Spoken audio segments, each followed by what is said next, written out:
Hi, I'm Sarah. Today I'm going to show you the equipment that we are going to use to protect your pony for travelling in a horse box or a trailer. There are leg boots. These are the front ones and the back ones are longer and a slightly different shape. Very easy to use, very easy to get hold of from most local tack shops and provide a great deal of protection.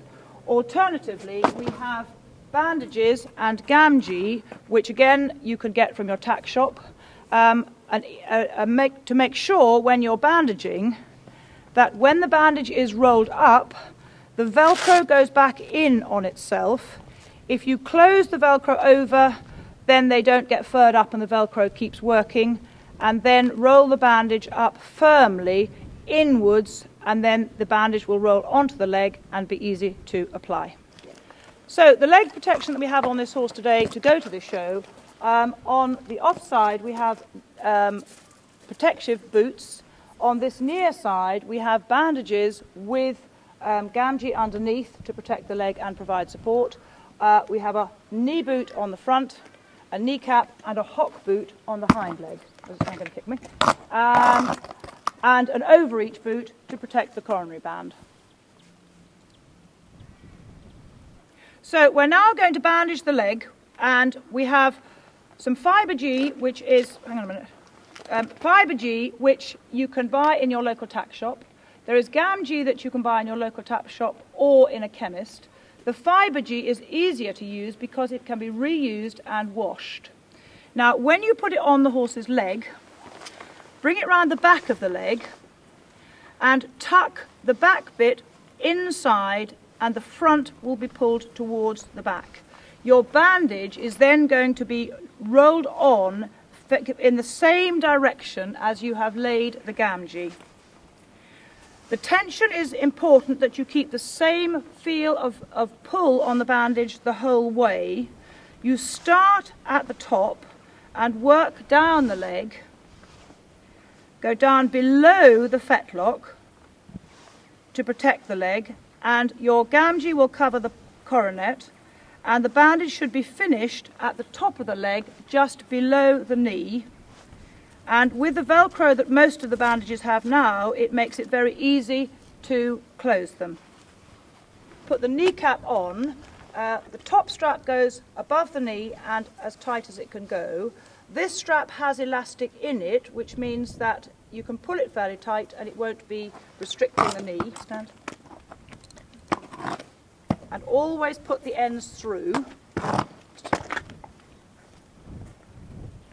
The lower strap goes below the knee on the loosest strap, so the horse can bend on the loosest hole, so the horse can bend its knee while able to walk into the trailer. The front of the knee boot is quite hard, so that will protect them if they bang their knee in the lorry. So Lucy, here we have a hock boot, which is put on in the same way as the kneecap. The top does not need to be pulled tight. Okay. Remember, you're dealing with a hind leg, so make sure you don't get behind the horse. And the bottom strap again is done up loosely. Mm-hmm. Put your hand on the horse's leg so it knows that you are going, that's it, so it knows you're going to do something.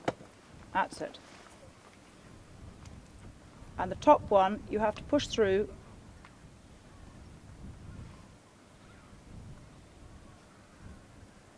And this one does not need to be pulled as tight as the kneecap, but it does need to be done up firmly, as it is less likely to fall over the hock because of the shape of the hock. And the bottom strap is done up on the loosest hole to allow the horse to walk, in order to allow the horse to walk up into the trailer and or the lorry.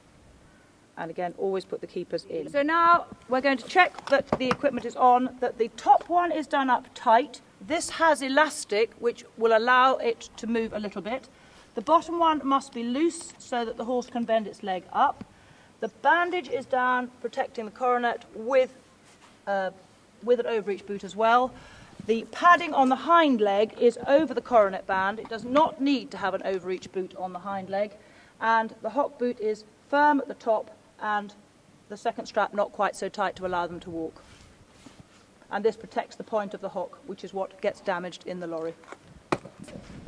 Now we're going to show you how to put on leg protective boots. These are much less time consuming and easier in a quick situation. The boot goes on down the back of the leg, and the straps are pulled tight or firmly, and the boot is a little bit high when you put it on, because when they walk it will slide down. If you put it too low to start with, by the time you get in the lorry it will be too low. So now we have the hock boot, the hind boot, which is shaped differently, which, as you can see, covers the hock, put on in exactly the same way, pulled firmly. These are a lot easier because, as you can see, that has taken very little time against putting on bandages, kneecaps, hock boots and overreach boots. These boots do all the work in one. There we have shown you the two different ways of preparing your horse to travel. Both are very effective, and it's entirely whichever is easiest for you to manage. But the main thing is that the horse's legs are protected whilst travelling in the lorry, including a rug appropriate to the weather and a tail bandage which we have on.